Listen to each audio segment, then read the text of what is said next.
व्यापार करल चाहतनी आप समझ, लेकिन कंफ्यूज बानी व्यापार कहाँ से स्टार्ट करी, कपड़ा कहाँ से ली, कहाँ से खरीदी करी और आपन बिजनेस स्टार्ट करी। तो आ जाए आप सबन के हर ओम विजय फैशन में मात्र 60 रुपए से स्टार्टिंग रेट से साड़ी के कलेक्शन मिल जाए वाला बा। अच्छी क्वालिटी में, अच्छी फैब्रिक में और अच्छे रेट में, यानी 60 रुपए से स्टार्टिंग रहे वाला बाटा और 6000 तक की साड़ियों के कलेक्शन मिल जाए वाला बाटा। आज के जो वीडियो रहे वाला बा दोस्तों, व्यापारी भाई के लिए रहे वाला बा। वर्क वाली साड़ी के कॉन्सेप्ट हम आप सबन करती लेके आए हुए। देखते कितना खूबसूरत साड़ी आज के रहे वाला बा।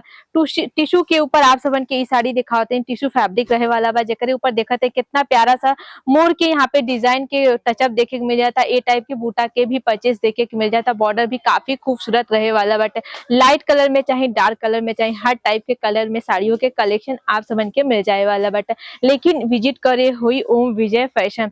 सूरत में आप सब कहीं भी आते नहीं तो एक कॉल कर लेके देरी बा। अगेन दिखाते हैं सिमर फैब्रिक के ऊपर आप सबन के ई साड़ी काफी लाजवाब, काफी यूनिक से पैटर्न रहे वाला बा। ई साड़ी अगर आप सब सूरत में कहीं भी ढूंढब ना तो बिल्कुल भी नहीं मिली। क्यों कहे से कि केवल यहाँ ही मैन्युफैक्चरिंग होला। हमारी कंपनी ओम विजय फैशन में केवल यही ही साड़ी देखे के मिल जाएगी। साड़ी के कट के बात करें दोस्तों तो 36 के प्रॉपर आप सबन के कट भी मिल जाए वाला बट शादी विवाह के जैसे सीजन आए वाला बट जैसे हम बताइए कि शादी विवाह में तो ज्यादातर ये पियरी साड़ी जो के बोला जाला, पीला कलर के साड़ी लोग डिमांड करेला ही करे। काहे के हल्दी के टाइम में पीले कलर सब साड़ी पहनल पसंद करेला। तो देखते हैं कितना प्यारा से सिमर फैब्रिक के ऊपर ये साड़ी दिखाते हैं। अगर यही डिजाइन में दूसरा कलर आप सबन के चाहिए तो भी आप सबन के मिल जाए वाला बा दोस्तों। ओम विजय फैशन में साड़ी के अलावा आप सबन के शर्टिंग शूटिंग के कपड़े, मेंस वियर में थान के कपड़े और मैचिंग के कलेक्शन जैसे फॉल अस्तर, ब्लाउज, पेटीकोट, रेडीमेड ब्लाउज चाहिए तो हर एक चीजें आप सबन के एक ही छत के नीचे मिल जाए वाला बट अगेन आप सबन के दिखाते हैं सिमर फैब्रिक के ही ऊपर ये साड़ी काफी खूबसूरत इहो रहे वाला बा। जेकरे वर्क के बात करें तो टोन टू टोन धागा के यहाँ पे आप सबन के कढ़ाई देखे को मिल जाता है, सिरोस्की के वर्क देखे को मिल जाता और बॉर्डर भी देखते कितना खूबसूरत से आप सबन के लाजवाब बॉर्डर भी देखे को मिल जाता।